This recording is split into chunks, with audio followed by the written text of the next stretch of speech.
तो दोस्तों ईपैक ड्यूरेबल ने अपने Q2 के नंबर को डिस्क्लोज कर दिया है। तो चलिए देखते हैं क्या है Q2 के नंबर्स के अंदर डाटा लाक्स में। मैं आपको क्लोज बता रहा हूँ। तो देखिए पिछले क्वार्टर में कंपनी 662 करोड़ का रेवेन्यू जनरेट की थी ऑपरेशन के थ्रू, पिछले साल 377 करोड़ के आसपास, जबकि अभी देखें तो कंपनी का रेवेन्यू 213 करोड़ आपको जाता हुआ देखने को मिला। तो साल दर साल जाते हैं तो साल दर साल कंपनी के रेवेन्यू के अंदर एक बड़ी गिरावट आपको देखने को मिली। लगभग बोल सकते हैं 45% के आसपास की गिरावट है कंपनी के रेवेन्यू के अंदर साल दर साल। क्वार्टरली बेस पे जाते हैं तो यहाँ तो और बड़ी गिरावट देखने को मिली, लगभग 68% के आसपास की गिरावट देखने को मिली। तो कंपनी के रेवेन्यू देखें बुरी तरीके से आपको इस क्वार्टर में गिरते हुए देखने को मिल रहे हैं। मतलब आप समझ लीजिए पिछले 1-2 क्वार्टर से जहाँ तक मुझे याद है कंपनी के नंबर अच्छे आ रहे थे, उसके बावजूद शेयर के अंदर तेज़ी आपको देखने को नहीं मिली थी। क्यों नहीं मिल रही थी? क्योंकि शायद पहले ही मतलब कुछ चीज़ें जो हैं पब्लिकली नहीं आती है, लेकिन बहुत सारी चीज़ें इंटरनली लोगों को पता चल जाती है।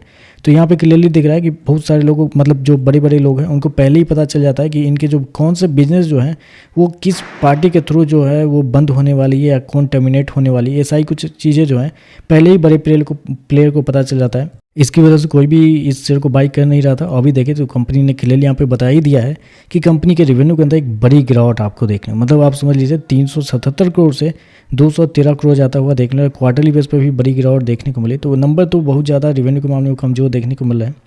खर्चे की बात करते हैं, पिछले क्वार्टर में 636 करोड़ खर्च किए थे, पिछले साल 392 करोड़। अभी देखें तो कंपनी खर्चे 246 करोड़ आपको जाता हुआ देखने को मिला। तो कंपनी खर्चे भी देखें तो खर्चे भी आपको ज़्यादा देखने को मिल रहे हैं, मतलब 213 करोड़ के रेवेन्यू पे 246 करोड़ कंपनी खर्च कर रही है। तो आप समझ ही गए होंगे क्या हो गया, कंपनी घाटे में जाते हुए आपको देखने को मिले। एक वही डायलॉग जो याद आ गया मुझे, जो कहता है कि 35 लाख के इन्वेस्टमेंट पे 36 लाख का घाटा कैसे हो गया।